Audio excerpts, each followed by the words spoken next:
السلام علیکم ورحمۃ اللہ وبرکاتہ۔ بچوں کیا حال ہے آپ کا؟ ٹھیک ہے؟ ایک دفعہ پھر آپ کی خدمت میں حاضر ہوں۔ سوال نمبر 2 ہے پیپر میں، آپ کے اردو کے پیپر میں سوال نمبر 2 ہوگا اشعار کی تشریح، اور اس کے 2 پارٹس ہوں گے، الف بے۔ الف بے میں آپ کے پاس حصہ نظم میں سے 2 شعر آئیں گے، اور یہ 2 شعر کتنے نمبر کے ہوں گے؟ 10 نمبر کے، اور آپ کو اس کو کرنے کے لیے 20 سے 22 منٹ ہوں گے۔ حصہ غزل میں سے آپ کے پاس 3 شعر آئیں گے، اور آپ کے پاس 10 نمبر کا ایک کوشچن ہوگا، 20 سے 22 منٹ میں ختم کرنا ہوگا۔ اس کو ہم کچھ ایسے شروع کریں گے کہ آپ اوپر ایسی ہیڈنگ دیں گے اشعار کی تشریح، اور یہاں پہ آپ لکھیں گے الف، یعنی اب آپ الف کرنے لگے ہیں۔ اب الف میں آپ پہلے لکھیں گے نظم کا نام، جس طرح نعت میں سے آیا ہے یہ 1 نمبر کا ہوگا، اس طرح نظم کا عنوان لکھنا۔ شاعر کا نام، مصنف نہیں لکھیں گے، شاعر لکھیں گے۔ نظم یا غزل شاعر لکھتا ہے، کہانی لکھنے والے کو مصنف کہتے ہیں۔ شاعر کا نام ہوگا ماہر القادری، اور یہ 1 نمبر ہوگا۔ شاعر کا جو بھی نام ہے اس کو بالکل درست لکھیں گے، اپنی طرف سے کسی چیز کی کمی یا زیادتی نہیں کریں گے۔ بچوں اس کے بعد آپ کیا کریں گے؟ مفہوم کر لکھیں گے۔ مفہوم مختصر اور جامع ہو، 4 سطور سے زیادہ نہ ہو۔ یعنی بچوں سمجھ لیں کہ آپ کے پاس جو شعر ہے نا، آپ کے پاس جو 2 اشعار آئے ہیں، آپ نے ان دونوں کا مفہوم لکھ دینا ہے، کہ سمجھ لیں اپنی زبان میں آپ نے بتا دینا ہے کہ ان اشعار میں شاعر نے یہ کہا ہے، لیکن آپ نے اپنی زبان میں لکھ دینا ہے۔ اس نے تو شعر میں کہا ہے نا، آپ نے اپنی زبان میں لکھ دینا اس کو۔ ایسے کر لیں، سمجھ لیں آپ نے اس کے شعر کی تہس نہس کر کے اپنی زبان میں لکھ دینا ہے، بس اسی 4 لائنوں کو 4 لائنوں میں لکھ دینا ہے، ٹھیک ہے؟ اب آپ نے جب تشریح لکھ کرنی ہے، تو تشریح سے پہلے آپ نے یہاں پہ جب آپ نے الف لکھنا ہے نا، الف، تو اس کے سامنے آپ نے وہ لکھ لینا ہے، اشعار لکھ لینے ہیں، ٹھیک ہے؟ الف سے پہلے آپ نے کیا لکھ لینے ہیں؟ دونوں اشعار لکھ لینے ہیں یہاں پہ، یعنی آپ کے دونوں اشعار آ جائیں گے، ٹھیک ہے؟ اس کے بعد آپ نظم کا عنوان لکھیں گے، شاعر کا نام لکھیں گے، مفہوم لکھیں گے۔ اب تشریح، اب زیر تشریح اشعار کے پہلے شعر میں شاعر کہتا ہے، آپ نے اس طرح شروع کرنا ہے کہ پہلے شعر میں، یعنی اتنے شعر میں شاعر یہ کہہ رہا ہے۔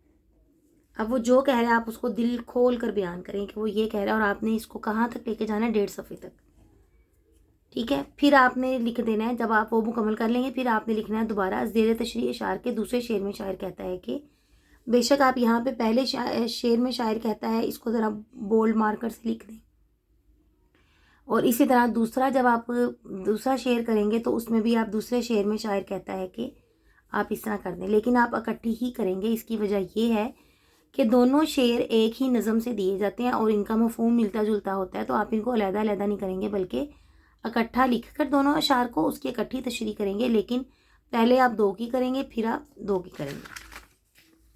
اچھا جی، کچھ باتیں آپ کے نوٹ کرنے کی ہیں، نوٹ کریں۔ دونوں اشعار ایک ہی نظم سے دیے جائیں گے۔ عنوان کیسے یاد رکھیں؟ عنوان یاد رکھنے کے لیے بچوں آپ نے یہ کرنا ہے کہ پوری نظم کو 2 سے 3 دفعہ پڑھنا ہے۔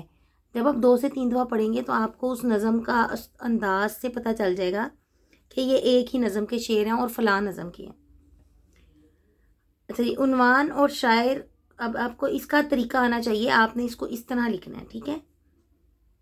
نظم کا عنوان، شاعر کا نام میں نے آپ کو بتا دیا کہ پورا نام لکھنا ہے، نظم کا بھی اور شاعر کا بھی۔ تشریح سے قبل مشکل الفاظ اور ان کے معنی لکھنے کی ضرورت نہیں ہے، یہ آپ نے کام ایکسٹرا ہے، اس کو نہیں کرنا۔ کل 3 صفحات کم از کم ضرور لکھیں، اور تشریح خوب دل کھول کر کی جائے۔ ملتے جلتے اشعار، اقوال، آیات، احادیث، کہاوتیں، ضرب المثال کا استعمال موقع کی مناسبت سے کیا جائے تو یہ بہت اچھا امپریشن پڑتا ہے، اور اس کو بے شک آپ تھوڑا سا مارکر سے لکھتے لکھتے آپ اپنی بات کے اندر ہی مارکر سے لکھ دیں۔ آیات اور حدیث کے اگر حوالہ جات آپ کو یاد ہوں تو حوالے لگائیں، ورنہ آپ صرف آیت کا ترجمہ لکھ دیں یا حدیث کا مفہوم لکھ دیں، حوالہ غلط نہیں لکھنا چاہیے۔ جس طرح آپ کو پتہ ہوگا کہ قل هو اللہ احد، اب آپ کو یہ پتہ ہونا چاہیے کہ سورہ اخلاص کی آیت ہے اور 30واں پارہ ہے۔ اگر آپ کو یہ نہیں پتہ تو آپ نہیں لکھیں، بس اتنا لکھ دیں اللہ ایک ہے، ٹھیک ہے؟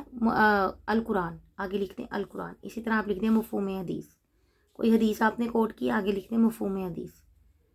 اچھا جی، یہ تو ہو گیا ہمارا الف پارٹ۔ اب ہم اس کا کرتے ہیں بے حصہ۔ اب یہ آ جاتا ہے بچوں غزل سے۔ غزل کے معنی ہوتے ہیں عورتوں سے گفتگو، ان کے حسن و جمال کی تعریف، کیا بات ہے بھائی، اور شکار کے وقت ہرن کے منہ سے ہرن نہیں ہوتا لفظ، ہرن ہوتا ہے. ہرن کے منہ سے نکلنے والی دردناک آواز کو بھی غزل کہتے ہیں. اچھا جی، یہ تو آپ کو میں نے غزل کا مطلب بتایا ہے. تو اب آپ نے یہاں پہ بے پارٹ لکھنا ہے، اور یہاں پہ آپ نے جو اس کے اس کے جو 3 شعر ہوں گے وہ آپ نے لکھ دینے ہیں. ٹھیک ہے جی. شاعر کا نام لکھیں گے، پورا نام لکھیں گے، خواجہ حیدر علی آتش جس طرح ہے. مفہوم لکھیں گے. اب اس میں دیکھیں شاعر کا نام ہے، چونکہ غزل کا کوئی عنوان نہیں ہوتا، یہ ایسی دی ہوتی ہے. تو آپ نے نظم کے عنوان کی طرح اس کا کوئی عنوان نہیں ہے، صرف شاعر کا نام ہے، اور ڈائریکٹ پھر آپ مفہوم پہ پہنچ گئے ہیں. ٹھیک ہے.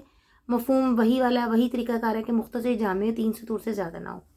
اچھا جی، اب اس میں چونکہ یہ 3 شعر ہیں تو پہلے اور جو غزل ہوتی ہے نا بچوں، اس میں نا شاعر کیا سمجھ لیں ٹیمپرامنٹ چینج ہوتا رہتا ہے. وہ 2 شعر کچھ اور سوچ کے کہتا ہے، پھر اگلے 2 شعر وہ کچھ اور سوچ کے کہتا ہے، لیکن نظم میں وہ جو پوری نظم کا ایک موضوع چل رہا ہوتا ہے نا وہ سیم ہوتا ہے.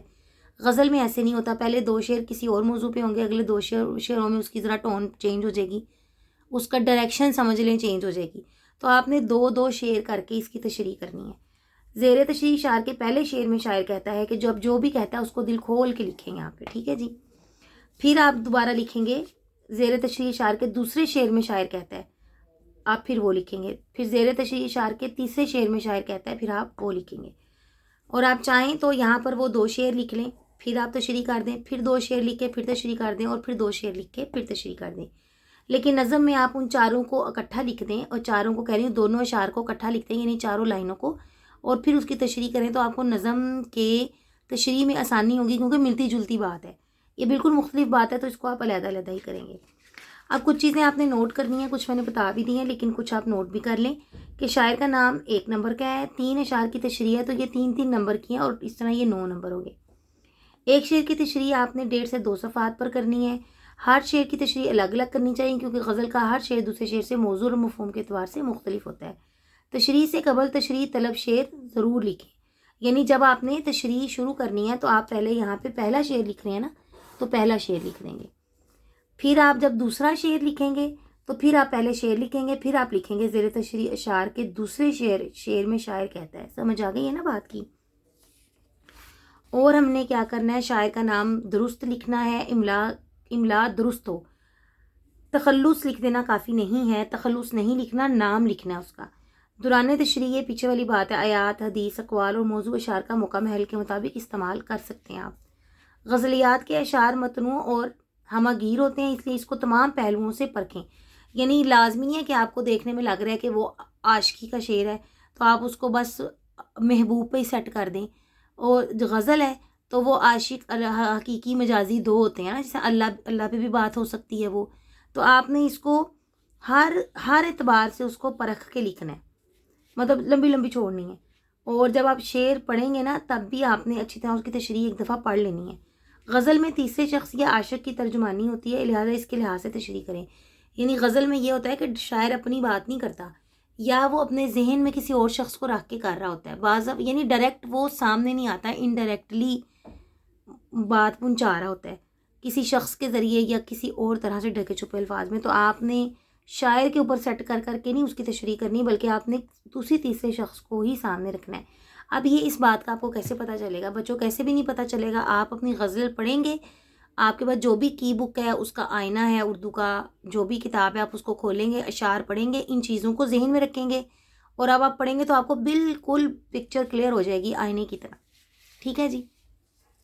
اس کو آپ نوٹ کریں، اور اس کے بعد آپ اگلی ویڈیو میں آپ نوٹ کریں کہ امپورٹنٹ غزل اور کون کون سے غزلیں اہم ہیں اور کون سے شعر اہم ہیں. پھر آپ ان کو اشعار کو نوٹ کر لیں. اجازت دیجیے. السلام علیکم ورحمۃ اللہ وبرکاتہ.